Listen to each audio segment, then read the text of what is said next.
Chapter 1. A Boy from the Countryside.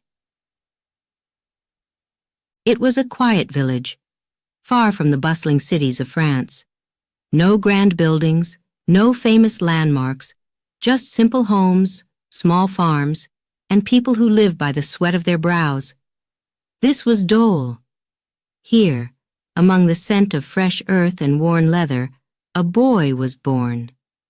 A boy named Louis Pasteur. The year was 1822, a time when few understood the world beyond their daily lives, where the secrets of the universe lay hidden in plain sight. Louis's father, Jean-Joseph, worked as a tanner. His hands, thick, calloused, stained with the work of shaping leather, day in and day out. His mother, Jeanne, was gentle, her life dedicated to her children and her home. She loved her son deeply, but even she could not have imagined the future that awaited him. Louis was a quiet boy. Unlike the other children, he didn't spend his time playing in the fields or running through the village streets. No, Louis was different. He observed the world, watched it closely, as if it were a puzzle to be solved. His eyes would often drift to the sky, wondering about the mysteries that lay beyond the clouds. What was out there? Why did things work the way they did? As a young child, Louis didn't have much. His family was not wealthy. They were simple people. Their small home stood near the workshop where his father labored. Every day, the air was filled with the smell of treated hides. The strong, heavy scent of leather mixed with the earthy smells of the village. For Louis, this was the scent of hard work, of survival. But even as a child he knew, he felt deep in his heart that there was more to life than this. Something bigger. Something waiting to be discovered. He would sit for hours near the river, watching the water rush by, the tiny ripples on its surface. How could something so simple be so powerful? He saw the insects dancing on the water, their legs so light that they didn't even break the surface. How? He wondered. Why? His mind was always filled with questions that no one in his small village could answer. But life in Dole wasn't just peaceful. It was hard. There was always work to be done. Louis's father expected him to help in the workshop, to learn the craft of tanning, to follow in his footsteps. But Louis, he was not like his father. His hands, though willing, were not meant for leather. His mind, it wandered, always drifting to the unknown, to the world beyond the tools and hides. He would help, but his thoughts, they were far away. Still, there was love in their home. Jean-Joseph Pasteur was a man of principle, a man who believed in hard work, honesty, and respect. He wanted the best for his son, but he knew Louis was different.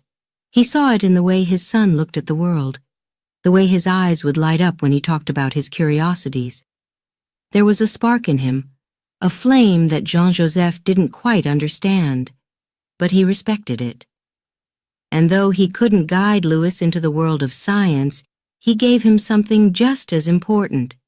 He taught him discipline, patience, the value of determination. As Louis grew older, his curiosity only deepened. He would ask questions that no one around him could answer. Why does bread rise when it's baked? What makes wine sour? Why do some people get sick while others stay healthy? These were simple questions, but no one had simple answers. Not in Dole, not in 1822. At school, Louis struggled. He wasn't the brightest student, not at first. His mind, always elsewhere, made it difficult for him to focus on the lessons in front of him. His teachers, they didn't see the brilliance hiding beneath his quiet exterior. They saw a boy who was distracted, a boy who wasn't like the others. He was an average student with average grades. But Louis, he didn't care about the numbers on his report card. He cared about something bigger. He just didn't know what it was yet. And so, in those early years, life in Dole continued. The seasons changed. The village stayed the same. But inside Louis, there was a storm brewing. A quiet storm. One that would not be satisfied with the simple answers of a small town. It wasn't until one fateful day, sitting by the river, that something changed. Louis had been watching the water, the insects again, when he saw something he hadn't noticed before. The way the sunlight hit the surface, it made the water shimmer as if it were alive. He stared, transfixed. There's something there, he thought. Something more. But what? It was a small moment, insignificant to anyone else. But for Louis, it was a moment of awakening. He realized then that his questions mattered, that the world wasn't just as it seemed, that there were forces, ideas, truths hidden just beneath the surface, waiting to be uncovered. He wanted to know. He needed to know. And so, as the years passed, Louis's desire to learn only grew stronger. His parents didn't fully understand his fascination with science, but they supported him.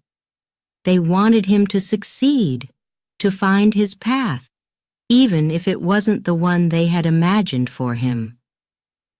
By the time he was a teenager, it became clear. Louis Pasteur would not stay in Dole forever. His heart, his mind, belonged elsewhere. To the mysteries of nature, to the wonders of science. He would leave the village behind, but he would never forget where he came from. This small boy from a simple family in a quiet village would one day change the world. But in this moment, standing by the river, watching the sunlight dance on the water, he was just Louis, a boy with a head full of questions and a heart that beat with the promise of discovery. The world had no idea what was coming, and neither did he. Chapter 2. Curiosity Sparked by Nature. The world of a child is often small, familiar streets, the same faces, the same sounds. But for Louis Pasteur, that world felt limitless. His small village of Dole, with its winding river and quiet fields, was not just home. To him, it was an endless mystery, waiting to be solved. And every day, as he grew, so did the questions that filled his mind. He was different from the other children. While they ran and laughed, their faces full of carefree joy, Louis could often be found sitting alone, quietly observing. His favorite place was the river.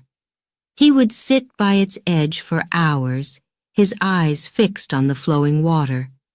The river's gentle current seemed to carry his thoughts, deeper and deeper. What made the water move like that?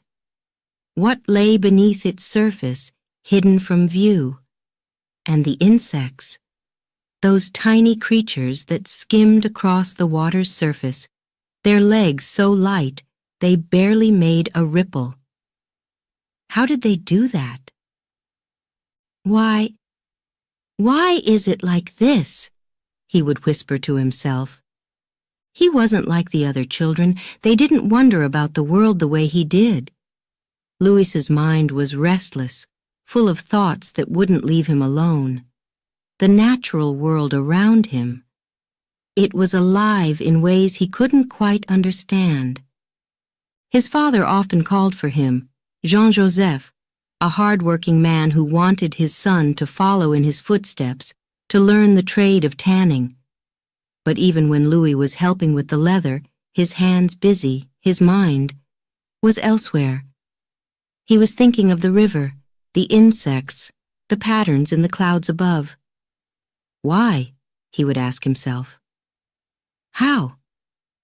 One warm afternoon, while the village seemed to sleep under the heavy sun, Louis returned to his river.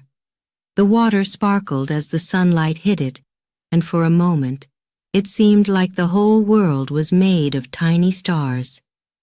He leaned forward, his eyes narrowing as he tried to focus on a single drop of water. It was so small. Yet inside that drop, there had to be something more. He could feel it. Louis didn't know it then, but his mind was already working like a scientist's. He wasn't satisfied with the surface of things. He wanted to look deeper, to understand the invisible forces that shaped the world. And nature, it seemed, was full of lessons. The trees, tall and unmoving, would sway ever so slightly when the wind blew. Why? The birds chirping in the distance, each with a song of its own. How? Everywhere he looked, nature whispered to him, teasing him with its secrets. Louis. He wanted to know them all. He watched as the seasons changed. The river froze in winter, only to melt again in spring. He marveled at the way the flowers would bloom, then wither, only to come alive once more the next year. Life, death, rebirth. There was a pattern, a rhythm to it all. But what was the source? What made it all happen? Louis couldn't rest until he found out. His teachers at school, they didn't see what he saw. To them, he was just a quiet boy with average marks. They taught him math, history, language. But Louis wanted more than facts and figures. He wanted answers.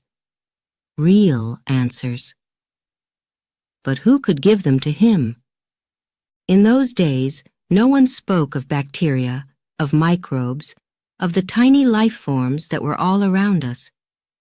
The invisible world was unknown. And yet, Louis felt its presence, as if the world he could see was only a fraction of what truly existed. One day, as he sat by the river, his father found him. Jean-Joseph, strong and stern, looked down at his son and sighed. "Louis," he said, "you must learn to work, not dream." Louis didn't answer. How could he explain the thoughts that filled his mind? How could he tell his father about the questions that wouldn't leave him alone? But his father didn't understand. Not yet. As the years passed, Louis's curiosity only deepened. He began to collect things. Rocks, leaves, even small insects. He would study them, turning them over in his hands, looking for clues. What made a rock hard while a leaf was soft? What gave life to an insect but not to a stone? Sometimes, he would ask his mother. Jean, always kind, would listen patiently as he talked about the world's mysteries. She didn't have the answers, but she would smile and say, "You're going to do something special, Louis. I just know it." Her words gave him strength, but there were still no answers. And then, one day, something remarkable happened. Louis, now a bit older, had ventured farther from the village than he ever had before. The river had led him into a forest, where the trees stood tall and the air was cool. As he wandered through the woods, he came upon something strange. A small pool of water, still and quiet. Above it, a strange mist hung in the air. He crouched down, peering into the water. It was so clear, so calm, that he could see straight to the bottom.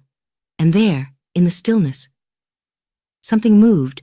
Tiny creatures, so small they were almost invisible, darted back and forth. Louis's heart raced. He leaned in closer and closer. What are they?" he breathed. They were alive, little creatures living in the water, too small to be seen without looking closely. Louis felt his pulse quicken. He didn't know what they were, but he knew, in that moment, that the world was far more complex than he had ever imagined. There were things, living things, that people couldn't see. And yet, they were there, all the same. He ran home that day, breathless with excitement, his mind filled with new possibilities. What if there were more of these tiny creatures? What if they existed everywhere, not just in the water? Louis's questions multiplied, just as life did in the world around him. And so, a quiet, curious boy from the countryside began to walk a path that would one day lead him to answers. Answers that would change the course of history. Answers that would save lives and unlock the secrets of the unseen world. But on that day, by the river, watching the dance of insects and the shimmer of water, Louis Pasteur's journey had only just begun. The world was waiting for him, and he was ready to explore it. Chapter 3. The Struggles of Youth, the Early Years. They were not kind to Louis Pasteur. School was a battle, a daily struggle, one that seemed never-ending. He wasn't like the other students, not at first. The lessons didn't come easily to him. While others raced through their studies, their heads full of answers, Louis was left behind. The numbers, the equations, the sentences, they all seemed to twist and turn in his mind, refusing to settle. The classroom, with its rows of desks and the sound of chalk scratching against the board, felt like a prison. And Louis, he was trapped inside. Failure. It clung to him like a shadow. No matter how hard he tried, the marks on his report card told the same story. Not good enough. His teachers, they doubted him. "Louis?" they would say, shaking their heads. "He's a bright boy, but he's just not cut out for this." Those words, whispered in the corners of the classroom, spoken behind his back, stung. Louis heard them all. Every doubt, every sigh of disappointment. It echoed in his ears. But there was something inside him, something stronger than the doubts, stronger than the failure. Determination. While others may have been discouraged, Louis wasn't. He would come home after school, his head bowed, but his heart was burning. He refused to believe that he wasn't good enough. He knew, deep inside, that there was something in him that the others couldn't see. His father, Jean-Joseph, was a stern man. He expected hard work, discipline, but even he was worried. "Louis," he said one evening, as the boy sat at the kitchen table staring at his school books, maybe this path is not for you." His voice was kind but heavy with concern. Louis looked up, his eyes tired but fierce. "No, father," he said, his voice steady, despite the weight of failure. "I'll get it. I will." Jean-Joseph watched his son, the fire in his eyes, and he nodded. "All right, Louis," he said quietly. "Prove them wrong." And Louis, he intended to do just that. But the road wasn't easy. Days turned into weeks, and weeks into months. The lessons continued, and so did the struggles. Louis worked harder than ever, staying up late into the night, his candle burning down to a stub as he tried to understand the mysteries of science and mathematics. The frustration built inside him. There were moments when he wanted to throw his books aside, to walk away, to give up. But every time that thought crept into his mind, he would remember his father's words. Prove them wrong. And so, he kept going.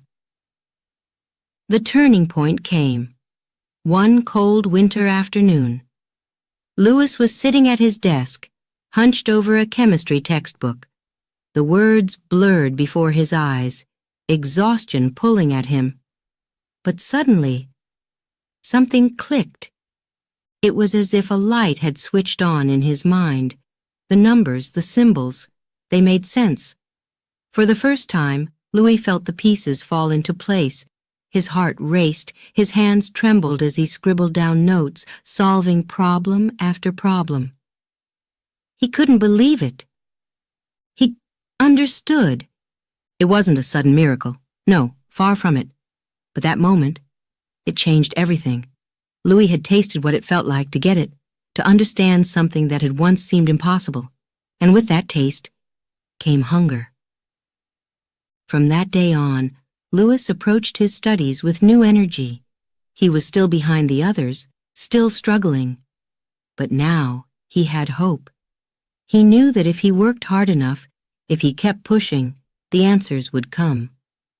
The hours spent at his desk grew longer, the nights shorter. While his classmates rested, confident in their abilities, Louis was working. Always working. And little by little, his grades improved. His teachers, who had once doubted him, began to notice. He's getting better, they whispered. One teacher in particular saw the change. A chemistry instructor who had been watching Louis from the back of the room noticed the quiet determination in his eyes. He called Louis to his desk one afternoon. "Pasteur," he said, his voice gruff but not unkind. "You've been working hard." Louis nodded, unsure of where the conversation was going. The teacher leaned forward. "You've got something, boy. A spark. You're not like the others." Louis blinked, surprised. No one had ever said that to him before.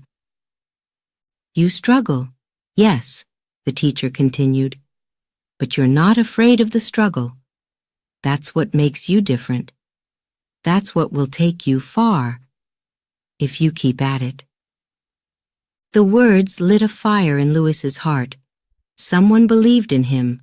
Someone saw what he had always known, deep inside.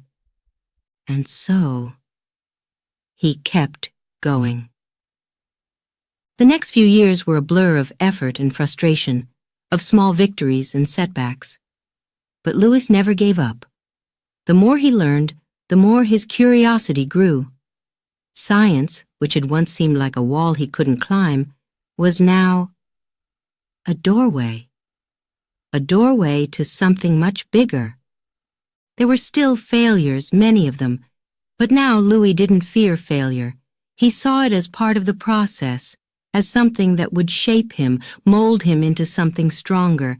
Every mistake, every setback, it was a lesson. And Louis was learning. By the time he left school, Louis Pasteur was no longer the struggling boy who had once doubted himself. He was still quiet, still thoughtful, but inside, there was a new strength.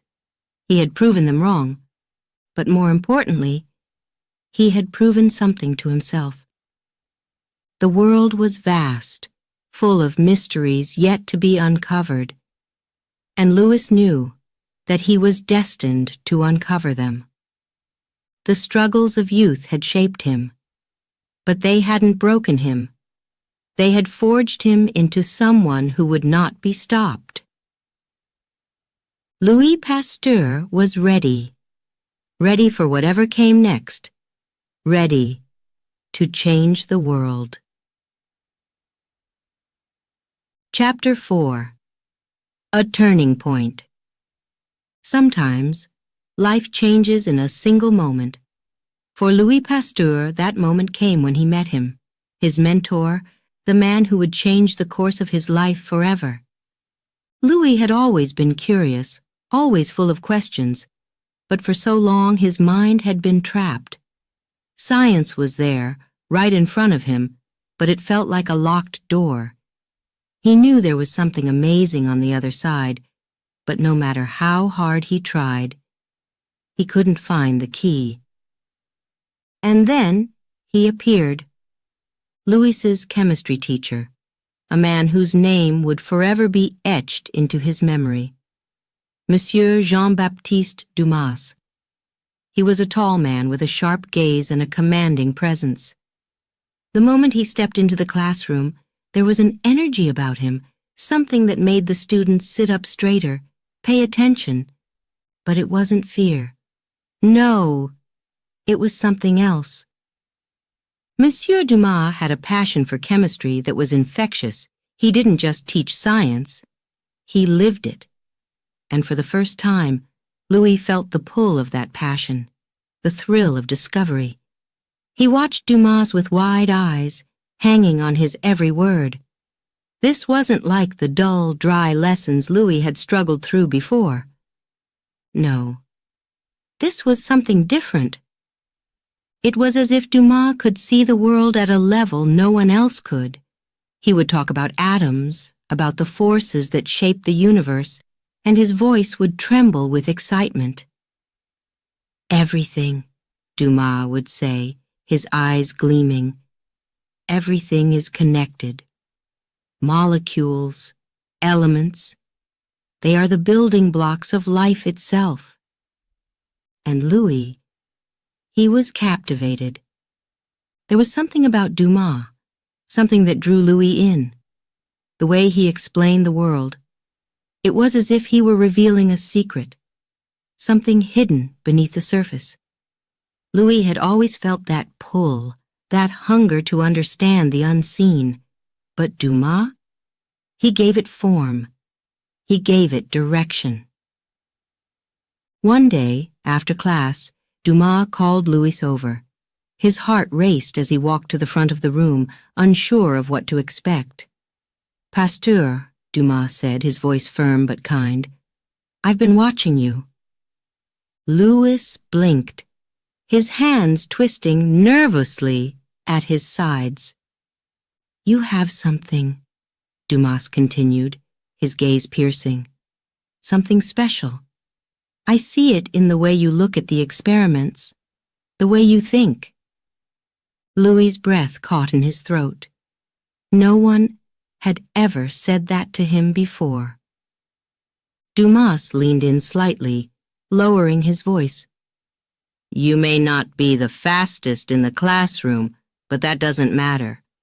What matters is your curiosity. Never lose that, Pasteur. It's the most powerful tool you have." Louis nodded, his heart pounding in his chest. He didn't know what to say, but he didn't need to. For the first time, someone had seen him, truly seen him. Not as the struggling student, but as someone with potential. From that day on, everything changed. Suddenly, the world of science came alive to Louis in a way it never had before. Molecules, atoms, reactions. They weren't just abstract ideas anymore. They were pieces of a grand puzzle, waiting to be put together. Under Dumas' guidance, Louis began to thrive. He stayed late after class, working through problems, performing experiments, losing himself in the wonders of chemistry. The lab, once a place of frustration, became his sanctuary. His hands, once unsure and shaky, now moved with confidence as he mixed chemicals, measured solutions, and watched as the reactions unfolded before his eyes. And with every experiment, Louis felt that spark of curiosity grow stronger. The more he learned, the more he wanted to learn. It was no longer about passing exams or proving himself to his teachers. It was about something much bigger. He wanted to understand the world, to uncover its secrets, to see what others couldn't. And chemistry. Chemistry was the key. He was hooked. The turning point came one afternoon, as Louis stood in the lab, watching a beaker bubble softly on the burner. Dumas stood beside him, watching in silence. Louis was deep in concentration, his mind racing with possibilities. And then, it happened. The solution in the beaker began to change color, shifting from clear to a deep, vibrant blue. Louis's eyes widened in amazement. How? He whispered, unable to tear his eyes away. Dumas smiled, a knowing glint in his eyes. That, Pasteur, he said, his voice soft, is the magic of chemistry. Louis stared at the beaker, his heart pounding with excitement. It wasn't just a reaction, it was proof. Proof that the world could change in ways you couldn't see coming. And in that moment, Louis realized something. He didn't just want to learn science. He wanted to do science. He wanted to be a part of something bigger than himself, to make discoveries that could change the world. Dumas must have seen the look in his eyes, because he placed a hand on Louis's shoulder and said, "You're going to go far, Pasteur. But remember, curiosity alone isn't enough. You need discipline, focus, and above all, patience." Louis nodded, though his mind was already racing ahead, filled with thoughts of experiments, of discoveries yet to be made.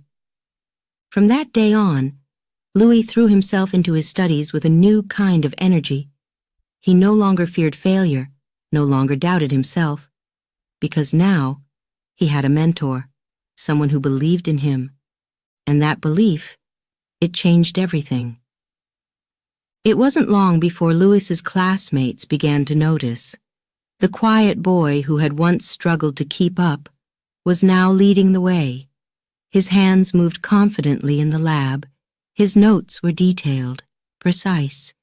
He was no longer just a student. He was a scientist in the making.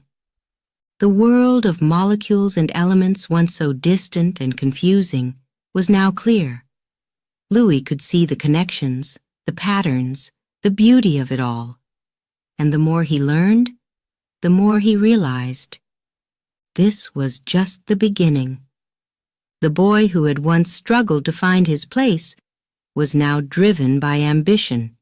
He had found his path, and nothing would stop him from walking it. Louis Pasteur was ready for what came next, and the world had no idea what was coming. Chapter 5. Paris Beckons. The train came to a slow, screeching halt, and there it was, Paris, the city of lights, the city of dreams, the city where brilliant minds gathered to reshape the world.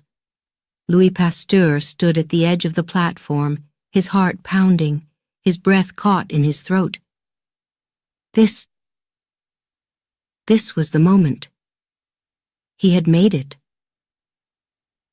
Stepping off the train, his suitcase in hand, Louis looked around in awe. The city buzzed with life.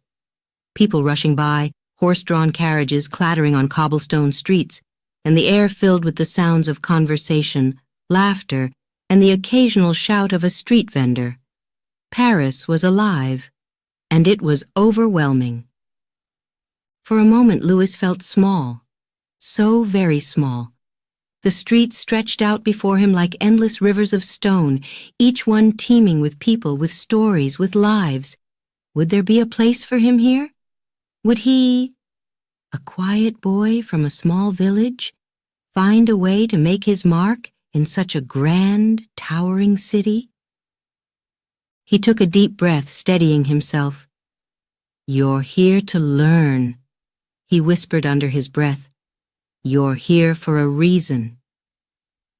He had left his home in Dole, left behind the familiar faces, the quiet countryside. Now he was in Paris, the center of ideas and innovation. He was ready, or at least he hoped he was. The first stop on his journey? The École Normale Supérieure, a prestigious institution where only the best minds were invited to study. And Louis? He was one of them. But as he made his way through the crowded streets, weaving between carriages and pedestrians, doubt began to creep in. What if he wasn't ready? What if the other students were smarter, quicker, more talented than him? What if Paris swallowed him whole, like so many before him? Shaking off the doubts, he pressed forward. This was no time for fear. He had worked too hard, sacrificed too much to be here. Failure was not an option. As he neared the towering buildings of the École Normale Supérieure, his pulse quickened. The grandeur of it all, tall, imposing structures filled with classrooms and laboratories, all designed to push the boundaries of knowledge. It was magnificent, but it was also intimidating. Inside, the halls echoed with the footsteps of students, their voices filled with excitement, with ambition. The air crackled with the energy of ideas being born, discoveries waiting to be made. Louis could feel it in his bones. This was a place where minds collided, where theories were tested, and where only the strongest ideas survived. He was here to learn, yes, but he was also here to prove himself. His first days at the École were a whirlwind of activity. Lectures filled with equations that made his head spin, professors who spoke with such confidence, and fellow students, brilliant students, who seemed to grasp concepts in a way Louis could only dream of. At first he felt out of place. He was quiet, an observer. He would sit in the back of the lecture hall, furiously scribbling notes, trying to keep up. But no matter how hard he worked, it felt like he was always a step behind. The city itself seemed to reflect his struggle. Paris was beautiful, yes, but it was also fast, relentless. There was no time to stop, no time to rest. And Louis, he could feel the pressure mounting. There were nights when he would return to his small room, exhausted, his mind buzzing with information, his body worn out. The streets of Paris, once so full of life, now seemed cold, indifferent. And yet, something inside him refused to give up. He remembered Dumas' words, his mentor's voice echoing in his mind. Curiosity alone isn't enough, Pasteur. You need discipline, focus, and above all, patience. Patience. Louis would not let the immensity of Paris crush him. He had come here for a reason, and he would not leave until he had fulfilled it. Slowly, things began to change. He found a rhythm, a way to navigate the chaos of the city and the demands of his studies. In the laboratory, where chemicals bubbled and reactions sparked, he felt at home. His hands, once unsure, now moved with purpose. The concepts that had once seemed out of reach began to make sense. And then, something remarkable happened. It was during a chemistry lecture. The professor stood at the front, explaining the properties of certain compounds, his voice steady but dry. Louis listened, as he always did, but this time, something clicked. The words didn't just float in and out of his mind, they stuck. The world of molecules, atoms, reactions. Suddenly, it wasn't just theory anymore. It was real. Louis could see it, could understand it. It was as if a door had opened, and behind it, the secrets of the universe were waiting for him. His heart raced with excitement. The feeling was intoxicating. He had glimpsed the inner workings of the world, and he wanted more. From that moment on, Louis attacked his studies with a renewed energy. He stayed late in the lab, working long after the other students had left. He asked questions, pushed boundaries, tested theories. Paris no longer seemed overwhelming. Now it was a playground of ideas, a city full of opportunities waiting to be seized. His professors noticed the change. They saw the quiet student from the back of the room transform into a driven young man, hungry for knowledge. His experiments grew bolder, his questions sharper. The students who had once seemed far ahead of him now saw him as an equal. Paris was no longer a place to fear. It was a place to conquer. In the evenings, as Louis walked through the streets, past the cafes filled with poets and philosophers, he felt a new sense of belonging. The city that had once seemed so vast, so cold, now felt alive with possibility. He had found his place, but Louis knew this was only the beginning. Paris had opened his mind to a world of science he had only dreamed of. But there was still so much more to discover. With each passing day, his ambition grew. He wasn't just here to study. He was here to make a difference. Paris, the city of lights, the city of dreams, had welcomed him. And now, it was time for Louis Pasteur to shine. Chapter 6. The Invisible Enemy. In the world of science, sometimes the greatest dangers are the ones you cannot see. Louis Pasteur, with his sharp mind and relentless curiosity, had already begun to unlock the secrets of chemistry. But there was something more, something lurking beneath the surface, unseen by the naked eye. He had felt it for a long time, that there were forces at work, forces no one could understand. Yet, it all began with a simple question. Why did wine turn sour? Why did milk spoil? Why did some foods rot while others stayed fresh? The world accepted it as nature's way, as if it was simply fate. But not Louis. No, he wanted to know. He had spent hours in his lab, watching as liquids changed before his eyes, as once clear solutions became cloudy, murky, spoiled. The answers weren't obvious, but Louis knew one thing: something was causing it. Something small, something invisible. He began his research with an intensity that startled even his professors. He was driven, almost obsessed with finding out what was behind the spoiling of food and drink. Hours stretched into days, days into nights, as he peered into his microscope, searching for clues. And then, one day, he found it. Tiny, moving creatures, so small they could only be seen through the lens of his microscope. There, in the cloudy liquid, were bacteria. At first, Louis couldn't believe it.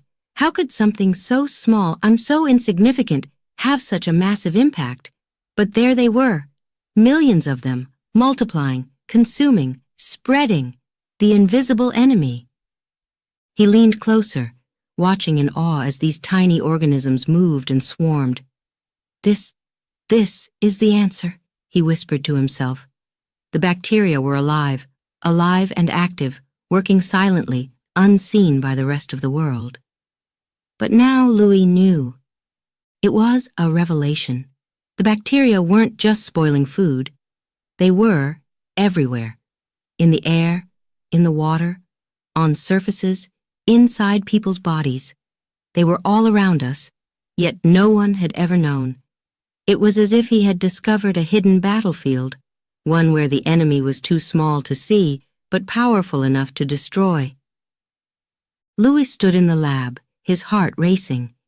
He had seen the invisible enemy with his own eyes, but how could he fight something so small? He couldn't simply stop them by force. No, he needed to be smarter. As he delved deeper into his research, he realized that these bacteria were responsible for much more than spoiled wine. They were linked to disease, illness, death. The implications were terrifying. At the time, the world didn't understand. Most people believed that sickness came from bad air or curses, that disease was an inevitable part of life. But Louis knew better. He had seen the true enemy, and now he needed to convince the world. But that was easier said than done. The scientific community wasn't ready to accept his findings.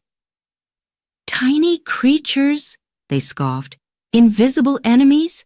Nonsense. They laughed at the idea that something so small could cause so much damage. But Louis, he didn't laugh. He knew what he had seen. Doubt crept in from every corner. His peers didn't believe him. They ridiculed his ideas, dismissed his research. But Louis, he wasn't easily discouraged. He knew he was onto something revolutionary, something that could change the world. He returned to his lab with renewed determination. The microscopes, the petri dishes, the experiments, he worked tirelessly, sometimes going without sleep, pushing himself to the limit. He needed proof, undeniable proof, that bacteria were not just a nuisance, but a deadly force. And slowly, that proof began to emerge. He began to experiment with heat. If bacteria could be killed by heat, then perhaps he could stop them. He tested it, heating liquids to a specific temperature, and when he examined the samples afterward, the bacteria were gone. He had found a way to fight back. Pasteurization, he called it. A method that would one day save lives, prevent disease, and protect food from spoilage. The discovery was simple, yet profound. By heating liquids, he could kill the invisible enemy, making food and drink safer for everyone. But this was just the beginning. Louis began to wonder, if bacteria could spoil food, could they also cause sickness in humans? Could the diseases that ravaged villages, the plagues that swept through cities, be caused by these invisible invaders? He had a theory, but theories weren't enough. He needed to prove it. And so, the next phase of his journey began. He would explore the connection between bacteria and disease, but this was dangerous territory. Many still held onto old beliefs, superstitions, ancient ideas about disease. But Louis was ready to challenge them all. He worked relentlessly, conducting experiment after experiment, searching for the truth. And slowly, the world began to take notice. His discoveries were too important to ignore. The laughter and ridicule faded away, replaced by curiosity and respect. Louis Pasteur was no longer just a student or a young researcher. He was a pioneer, a man who had seen what others could not. He had found the enemy, and now he was fighting back. The road ahead would be difficult. There were more battles to be fought, more mysteries to be uncovered. But Louis knew one thing for certain. He had taken the first step in a journey that would change the world. The invisible enemy was no longer a secret. And now, humanity had a chance to fight back. Louis Pasteur stood at the edge of a new era, his mind filled with the possibilities of what he could achieve. He had seen the unseen, and the world would never be the same. Chapter 7. The Quest for Truth. Louis Pasteur worked day and night. His world had become the lab, endless hours surrounded by glass beakers, bubbling solutions, and the faint, sharp smell of chemicals. His hands were always stained, his mind constantly whirling with ideas. There was no rest, no pause. He was a man on a mission. The mystery of fermentation gnawed at him, a puzzle that refused to leave him in peace. How did wine turn sour? Why did milk spoil?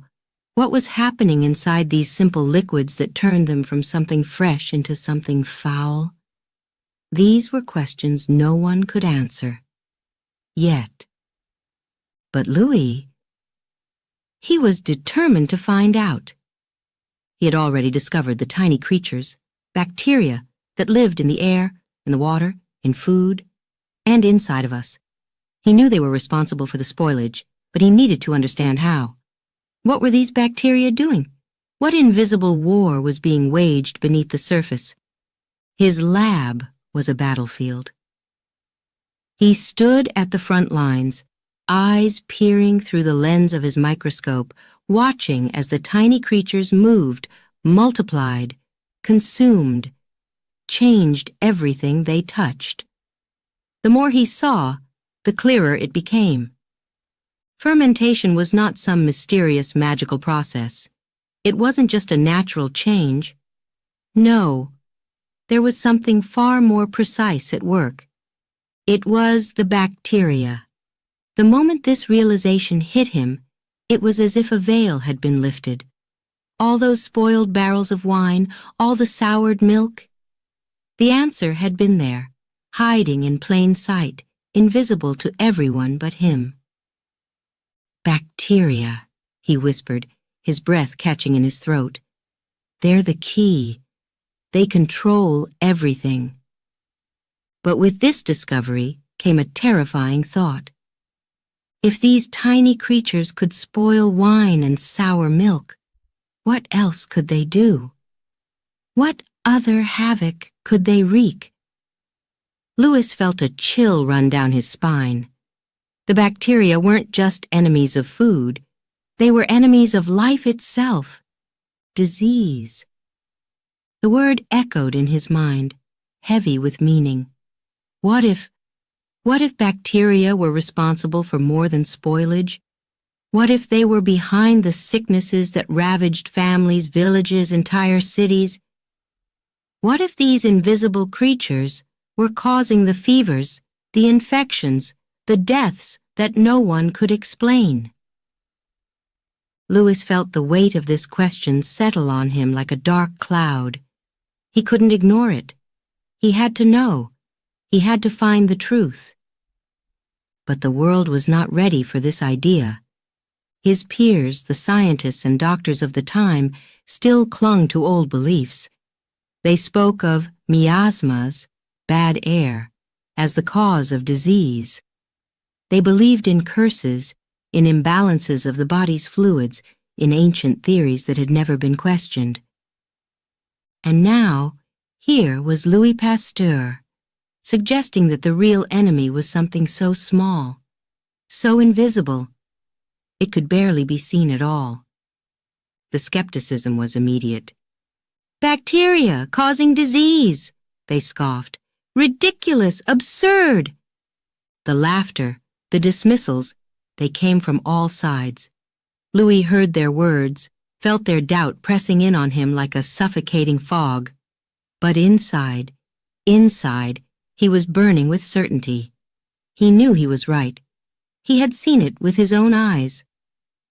So he pushed on. Day after day, night after night, Louis stayed in the lab, testing, experimenting, questioning. His hands were raw from the constant work, his eyes tired from peering through the microscope, but he didn't stop. He couldn't stop. The fermentation experiments were his focus. He studied yeast, watched how it interacted with sugars, how it transformed liquids into alcohol. But when things went wrong, when wine turned sour, he looked deeper. And there they were. Bacteria, the invisible enemy, silently corrupting everything. It became clear that these bacteria didn't just appear by chance. They were introduced, carried by air, by dust, by contamination.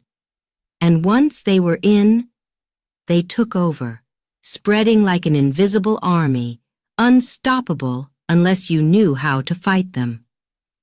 His heart raced with the implications. If he could control the bacteria, if he could stop them from spreading, then he could stop spoilage. He could save wine, milk, beer, and maybe, just maybe, he could stop disease. But how? Heat. It was a simple idea, but brilliant in its elegance.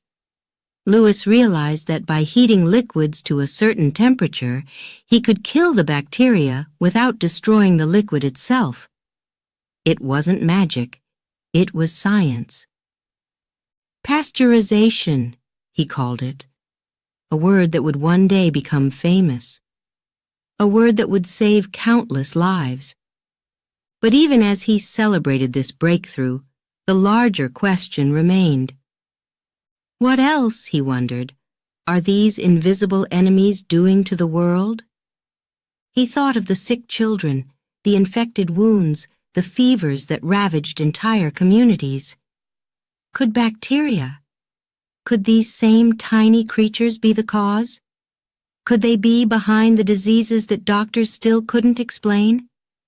It was a terrifying thought, but one that Louis could not shake. He knew he was on the edge of something monumental, something that would change the way the world understood life and death. But the road ahead would not be easy. The doubt, the skepticism. It was still there, looming like a dark shadow over his work. He knew that convincing the world of his discoveries would be the greatest challenge of his life. Yet, he pressed on. The quest for truth was not something Louis Pasteur could walk away from. It had gripped him, consumed him. He could see the answers just beyond the horizon, and no matter how long it took, no matter how many nights he spent in the lab, he would find them. The world was still blind to the invisible enemy, but Louis, he was not. And with each discovery, each breakthrough, the truth came closer, step by step. Louis Pasteur was a man on a mission, and the invisible enemy had no idea what was coming. The battle had only just begun. Chapter 8. The Power of Heat, the Birth of Pasteurization. One discovery led to another. Louis Pasteur, tirelessly working in his lab, had already uncovered the hidden world of bacteria, those invisible enemies that could spoil wine, sour milk, and wreak havoc on anything they touched. But understanding the enemy wasn't enough. He needed a way to stop them. For weeks, maybe months, Louis's mind churned with questions. How could he fight something so small? How could he protect food, drink, and perhaps even lives from these microscopic invaders? The answer came quietly at first, like a whisper in the back of his mind. Heat. Could it really be that simple? Louis had observed that when he applied heat to certain substances, the bacteria disappeared, died. But could he refine this process? Could he use it in a way that didn't destroy the very thing he was trying to protect? He returned to his lab, more determined than ever. In front of him, a beaker of cloudy wine sat bubbling, filled with the same bacteria that had turned barrels of wine into vinegar. He lit the flame beneath it, carefully watching the temperature rise. Slowly, steadily. His heart pounded with every passing second. Would it work? Could heat be the answer? When the liquid reached a certain temperature, Louis extinguished the flame. He let the wine cool, his mind racing, his hands trembling with anticipation. This was it. And then he peered into the microscope. The bacteria. They were gone. His breath caught in his throat. Gone. The tiny invaders that had once been thriving in the liquid were no more. It was as if he had found the key to an invisible lock. Heat could kill them. But the wine, had it been ruined? He tasted it, and to his astonishment it was still good. The flavor, the essence, everything was intact. It hadn't spoiled, it hadn't soured, it was saved. Louis stood still, the weight of the moment settling over him.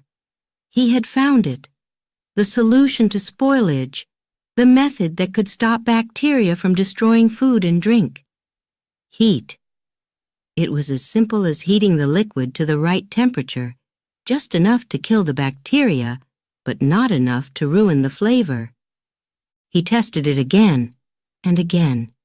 Milk, beer, even vinegar. Every time, the same result. the harmful bacteria were eliminated and the product remained perfectly safe to consume. This was the birth of pasteurization.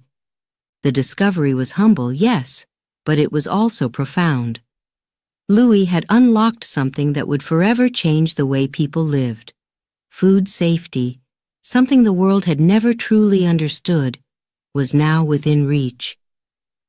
The process was simple, but the impact would be extraordinary.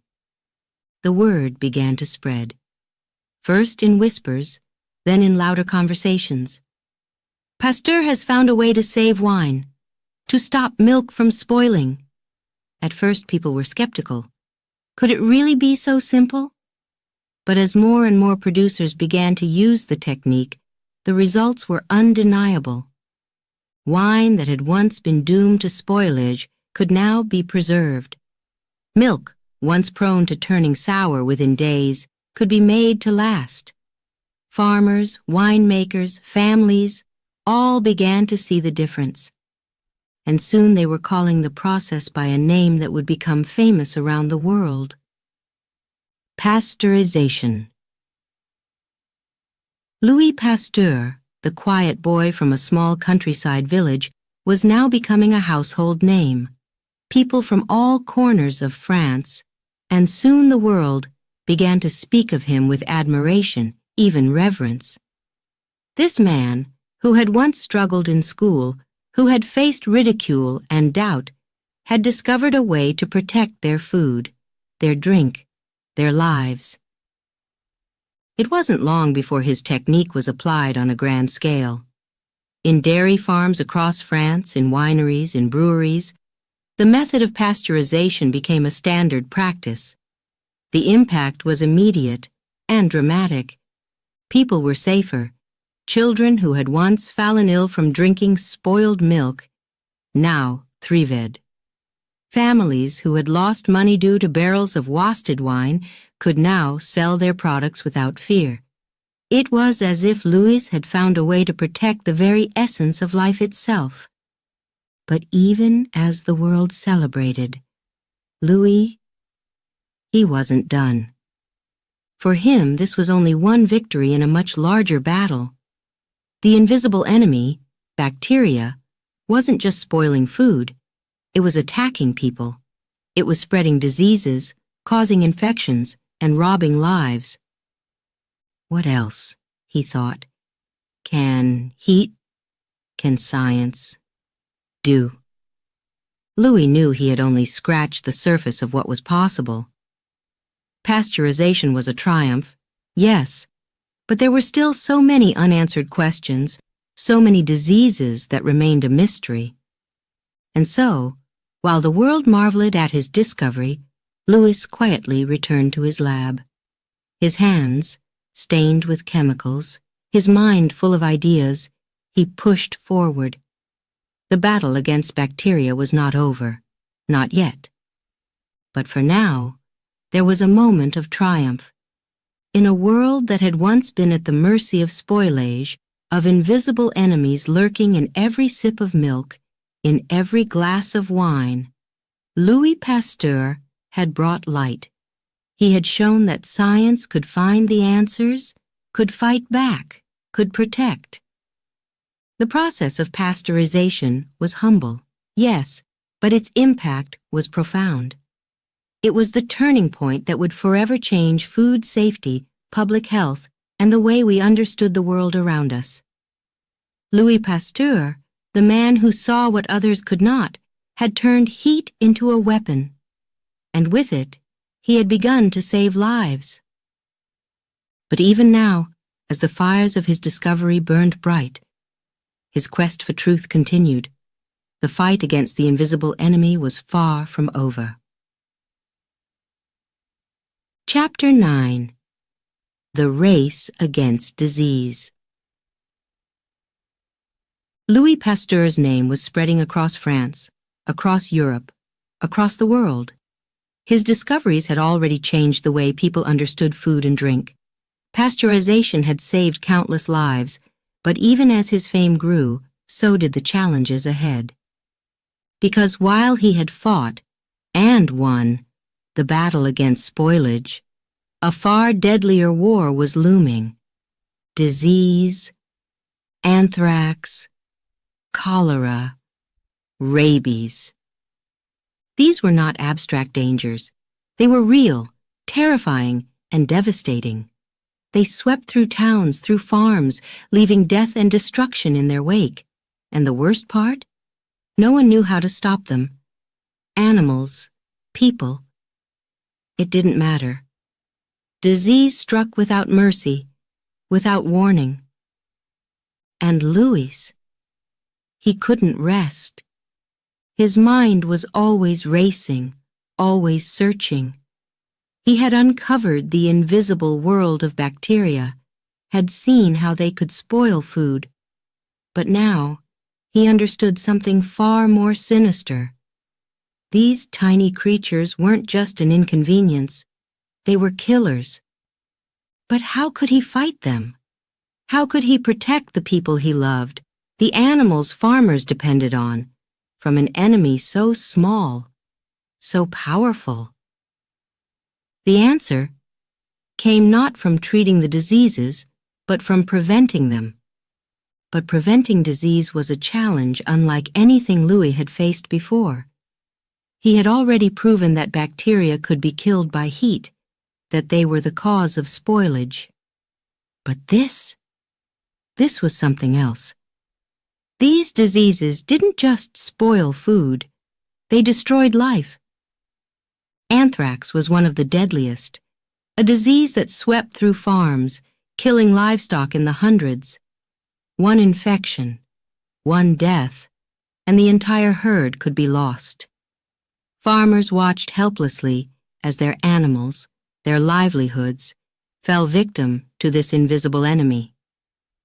And then there was cholera. It spread like wildfire, especially in crowded cities, leaving devastation in its wake.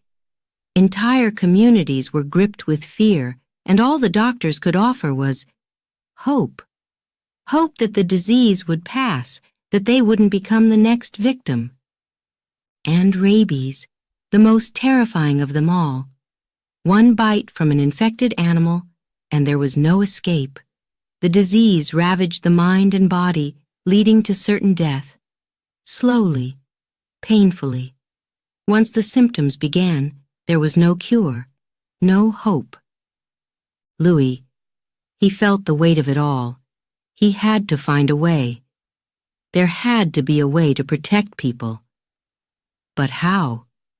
His mind spun with questions, theories, possibilities. He stayed up late, long after the candles had burned low, his desk littered with notes, his thoughts tangled in a whirlwind of ideas. The clock was ticking, but he couldn't stop. He couldn't. And then it came to him. Vaccination. The idea wasn't entirely new. Decades earlier, Edward Jenner had developed a vaccine for smallpox, using a milder form of the virus to protect people from the deadly disease. But could this principle be applied to other diseases? Could Louis find a way to use the very bacteria that caused illness, to stop it? It was risky, dangerous even. But Louis had no choice. The stakes were too high, the consequences of failure too devastating. He turned his attention to anthrax first. The disease had already ravaged countless farms, killing animals and destroying livelihoods. If he could stop anthrax, if he could prevent it from infecting animals, he could save lives. Louis began his experiments carefully, methodically. He took samples of the anthrax bacteria, weakened them, made them less deadly. And then he tested it. It was a gamble. If he was wrong, if the vaccine didn't work, the animals could die. But if he was right, if his theory was correct, the first trial was held on a farm with a group of sheep. Some were vaccinated with his weakened strain of anthrax. Others were not. The tension was palpable. Farmers gathered around, their eyes fixed on the animals, their hearts heavy with hope and fear. Days passed, and then the unvaccinated sheep began to show symptoms. They grew weak, and soon they died. But the vaccinated sheep? They lived. The experiment was a success. Louis had found a way to protect animals from anthrax. The farmers erupted in cheers, their relief spilling over in waves of joy. And Louis, he felt a deep sense of satisfaction, of triumph. But even as he celebrated, he knew this was just the beginning. Cholera, rabies, they still loomed, dark and menacing. He couldn't stop. The race against disease wasn't over. He turned his attention to cholera next. Working tirelessly, he developed a vaccine, following the same principles he had used with anthrax. The results were promising, but the battle against cholera would be long and complicated. And then there was rabies. Rabies haunted Louis. He had seen firsthand what it could do, the madness it caused, the slow, agonizing death. People lived in fear of a single bite from an infected animal, knowing that once the disease took hold, nothing could save them. But Louis, he believed there had to be a way. He began his experiments carefully, cautiously, knowing the risks. Rabies was unlike any disease he had faced before. It attacked the nervous system, hid deep within the body, waiting. And if his vaccine didn't work, the consequences could be fatal. But Louis had never been one to shy away from a challenge. He pressed on, testing, refining, experimenting. And then, one day, a boy was brought to him. He had been bitten by a rabid dog, and his family, desperate, pleaded with Louis to help. The boy hadn't yet shown symptoms, but time was running out. Louis faced an impossible choice. The vaccine was still experimental. If it didn't work, the boy would die. But if he did nothing, death was certain. With a heavy heart, Louis made his decision. He administered the vaccine, hoping, praying that it would save the boy's life. Days passed, and Louis held his breath. The boy remained under close watch, every twitch, every movement sending waves of anxiety through the room. And then, the boy lived. The vaccine had worked. Louis Pasteur had done it. He had found a way to stop rabies, to prevent the disease from claiming another life. The world celebrated his victory, but Louis, he knew the race against disease was far from over. Anthrax, cholera, rabies, these were only the beginning. But now he had a weapon, vaccination. And with it, Louis Pasteur would continue to fight, to protect, to save lives. The race wasn't over, but Louis was winning. Chapter 10. The first victory, the anthrax vaccine. It was a race against time, a race against nature itself. Louis Pasteur stood in the fields, the sun beating down on him, his heart pounding in his chest. In front of him, a group of sheep grazed quietly, unaware of the storm brewing around them. These animals, they were at the center of an experiment that could change everything. Anthrax.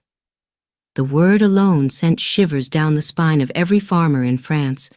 This deadly disease swept through farms like a plague, killing animals in a matter of days. It showed no mercy, leaving devastation in its wake. And no one had been able to stop it. Until now. Louis Pasteur, his mind sharp, his resolve unshakable, believed he had found the answer. He had been working tirelessly, day and night, experimenting, testing, refining his vaccine. He had taken the very bacteria that caused anthrax, weakened it, and turned it into something that could protect instead of destroy. But this was the moment of truth. Would it work? The tension in the air was palpable. Farmers gathered around the fenced-off area, their faces lined with worry, their eyes fixed on Pasteur. If he failed, they would lose more than just their animals. They would lose hope. Louis wiped his brow, his hands trembling ever so slightly. He had never felt the weight of expectation so strongly. The world was watching, and he couldn't afford to fail. He couldn't. The sheep were divided into two groups.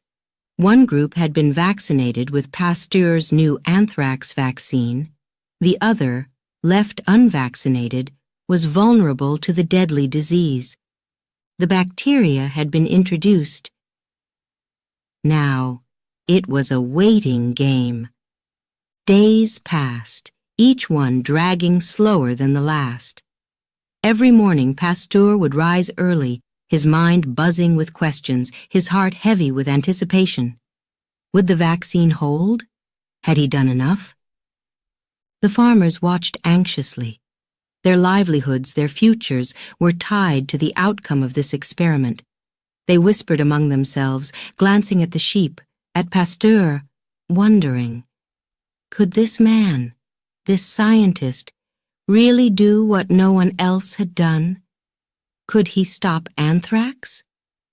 And then, it happened. The unvaccinated sheep began to fall ill. One by one they grew weak, stumbling as the disease took hold. The signs were unmistakable. Anthrax was spreading through their bodies, unstoppable, fatal. But the vaccinated sheep? They stood strong. Not a single one showed signs of illness. They were healthy, untouched by the disease that had ravaged the others. The farmers stood in stunned silence, their eyes wide with disbelief. Could it be true? Had Pasteur really found a way to protect their animals from this invisible killer? And then, a cheer erupted. It started quietly at first, a murmur of excitement rippling through the crowd, but soon it grew. Shouts of joy, relief, and triumph filled the air. Farmers clapped each other on the back, their faces breaking into wide smiles. They had seen it with their own eyes. The vaccine had worked. Louis! He felt his chest tighten with emotion. He had done it. His heart swelled as he watched the healthy sheep, standing strong, oblivious to the danger they had been spared. The unvaccinated sheep lay still, victims of the disease. But the vaccinated? They were living proof that his theory had worked. Vaccination, it was the key. In that moment, Louis knew. This was only the beginning. He had found a way to fight the invisible enemies before they could strike, before they could wreak havoc. And if he could do this with anthrax, what else could he prevent? What other diseases could he stop in their tracks? The possibilities were endless. The world was changing. Louis Pasteur had proven that science could not only cure, but it could prevent. And that was the real victory. As the farmers crowded around him, their voices filled with gratitude, with praise, Louis felt a deep sense of satisfaction. But it wasn't pride. It was something else. It was hope. Hope that the dark shadow of disease didn't have to hang over them forever. Hope that, with the right tools, the right knowledge, the right determination, humanity could stand up to the forces of nature that had once seemed unbeatable. But Louis, he wasn't done. Even as the crowd celebrated, he was already thinking about what came next. There were other diseases to tackle, other enemies to fight. Anthrax had been the first victory, but cholera, rabies, they were still out there, waiting to strike. The race wasn't over, but now, Louis knew he could win. He had unlocked a secret, one that could change the world. The idea of preventing disease, of using weakened bacteria to build immunity, was revolutionary. It was a breakthrough that would ripple across science, medicine, and the lives of people everywhere. The first step had been taken.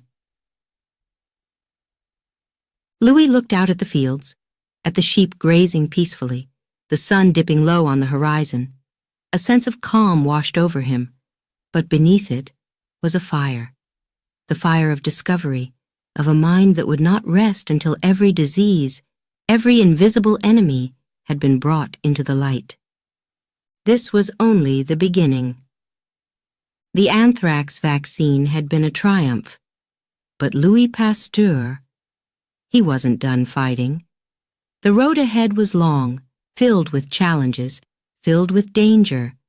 But now, with this victory under his belt, he knew he had the strength to keep going. The invisible enemy had been exposed, and Louis Pasteur was ready for whatever came next. Chapter 11. The Battle with Rabies. But his greatest challenge was yet to come. Louis Pasteur had faced anthrax, cholera, and other deadly diseases, but nothing could have prepared him for the horror of rabies. Rabies, a disease that brought terror to every village, every city, a disease that attacked without mercy, a slow, agonizing descent into madness and death. Once the symptoms appeared, there was no cure, no hope. Pasteur knew the dangers. He had seen what rabies did to its victims.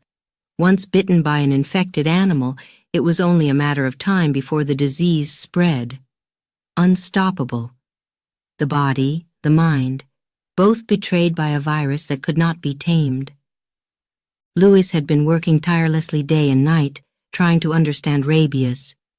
He had developed vaccines for other diseases, but rabies, it was different. It was more aggressive, more mysterious. It didn't attack the body in the same way. It lurked in the nervous system, hiding, waiting. There was no margin for error if his vaccine failed. And then it happened. A young boy, a child no older than 9, was bitten. The boy had been playing near the woods, laughing, carefree when a rabid dog attacked. The bite was deep, savage, tearing into his arm. His family, stricken with fear, rushed to find help, but they knew there was no cure. The boy's father, his face pale with desperation, heard whispers of a man named Louis Pasteur, who had saved animals from anthrax, who had brought hope to farmers with his vaccines. Could he save a human life from rabies? The family traveled for days, their hearts heavy with dread, clinging to the faintest shred of hope. And then they found him. They came to Pasteur's door, their faces lined with terror. "Please," the father begged, his voice cracking. "Please, save our boy." Louis stood frozen for a moment. He had been working on a rabies vaccine for months, testing it on animals, carefully refining it. But it had never been used on a human before. It was still experimental, untested. If it failed, the weight of the decision crushed him. This was a child's life. The stakes had never been higher. His heart, heavy with the responsibility, Louis looked at the boy. The child's eyes were wide, filled with fear but also with trust. Trust that Pasteur could save him. Louis knew he had to act. He couldn't let this boy die, not when there was a chance, no matter how slim, that the vaccine could work. He prepared the injection, his hand steady, but his mind racing. What if it didn't work? What if it was too late? What if... But there was no turning back now. He administered the first dose of the vaccine, and the waiting began. The days that followed were some of the longest of Louis's life. Every morning, he visited the boy, checking for signs of the disease. Every slight movement, every breath the boy took, sent waves of tension through the room. His family stayed by his side, their eyes locked on Pasteur, hoping, praying. But rabies doesn't reveal itself immediately. It creeps through the body slowly, like a shadow in the dark, waiting to strike. And so, they waited. 2 days passed, then 3. The boy remained healthy, but Louis knew it was too soon to tell. Rabies could take weeks to show its terrifying symptoms. His heart pounded with every moment of uncertainty.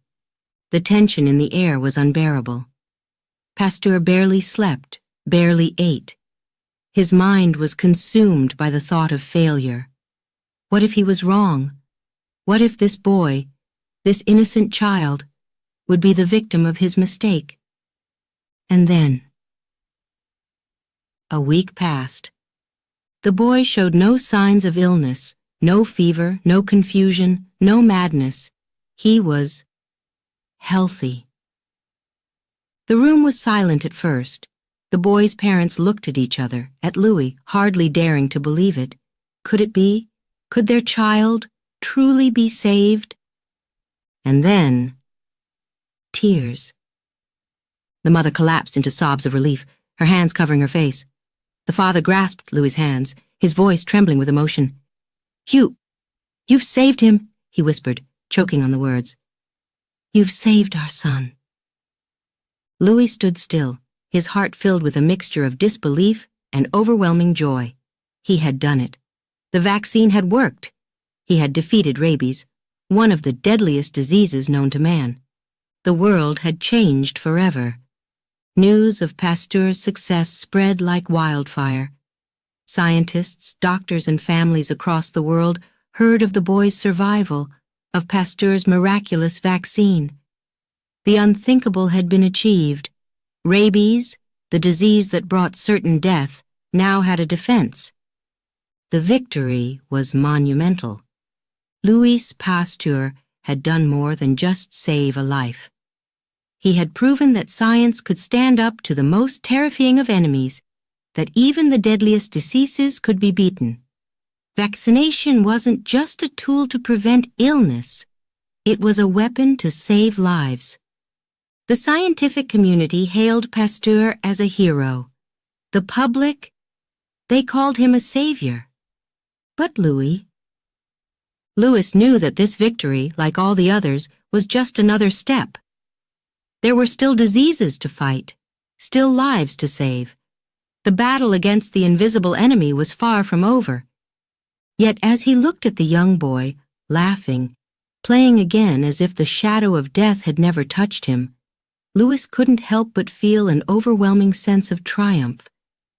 This had been his greatest challenge, and he had won. Rabies, the disease that had terrified humanity for centuries, had been defeated.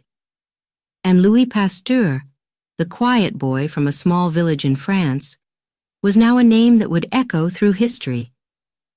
The battle with rabies had been fierce, but science had prevailed. And for Louis, there was no greater victory than saving a life. The boy had lived, and the world had changed forever. Chapter 12. A legacy of life, from a quiet, curious boy in a small French village to a global hero, was not driven by ambition alone.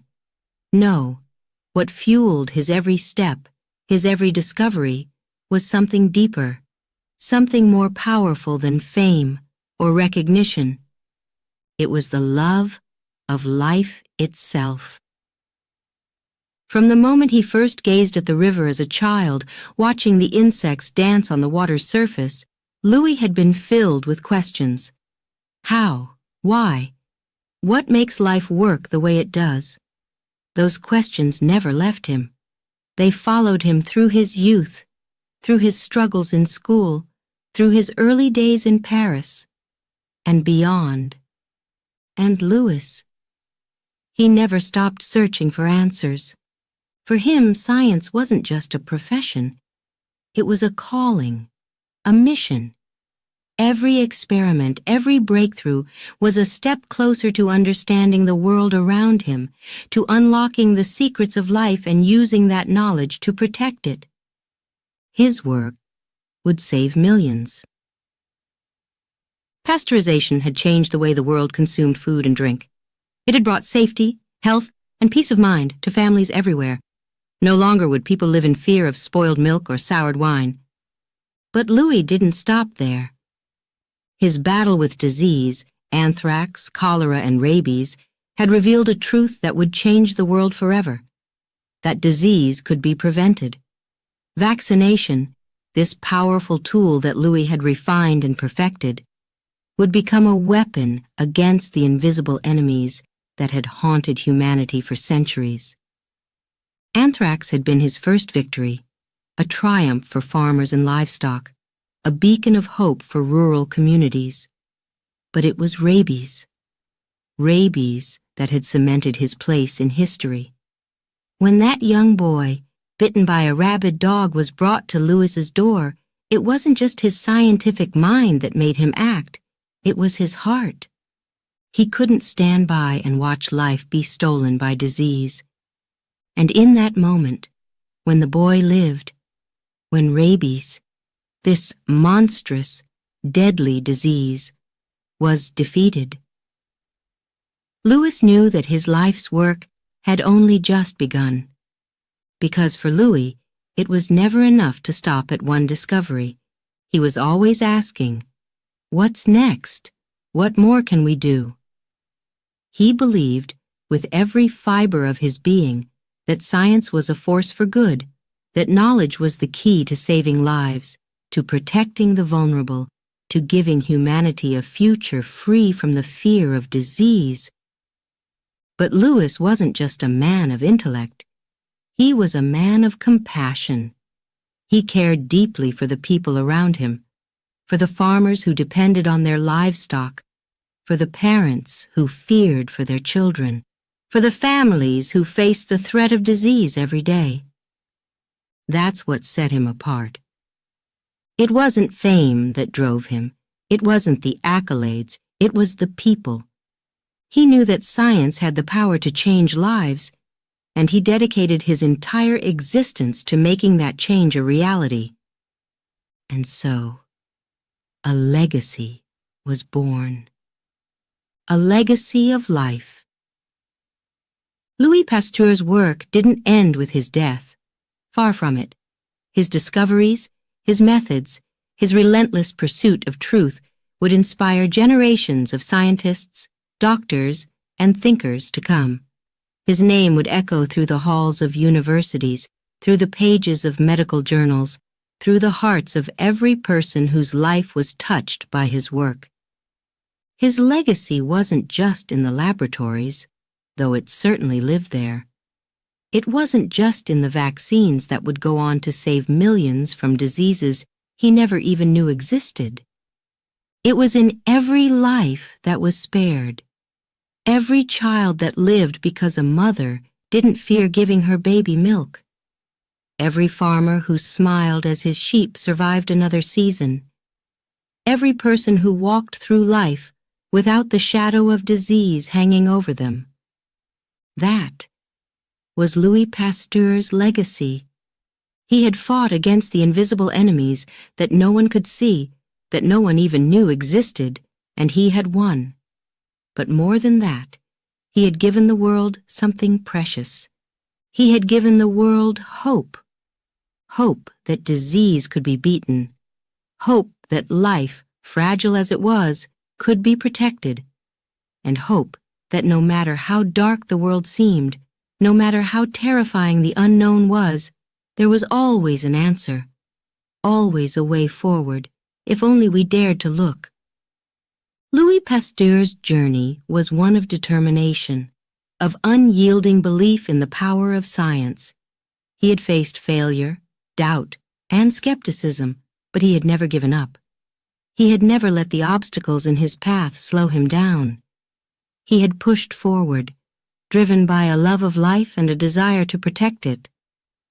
And in the end, he had succeeded. His work would go on to shape the future of medicine, of science, of the world itself. Vaccination, pasteurization, the very idea of preventing disease before it could strike. These were not just scientific breakthroughs, they were gifts. Gifts to humanity, given by a man who saw the world not as it was, but as it could be.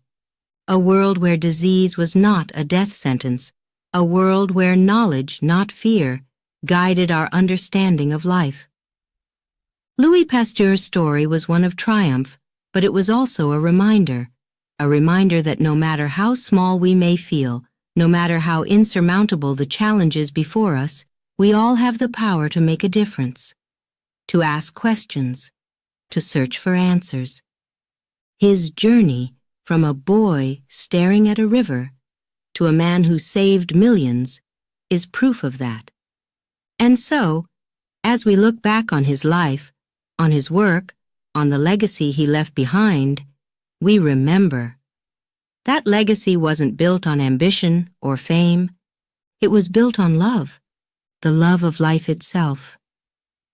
And Louis Pasteur will be remembered for as long as life exists. His legacy will live on.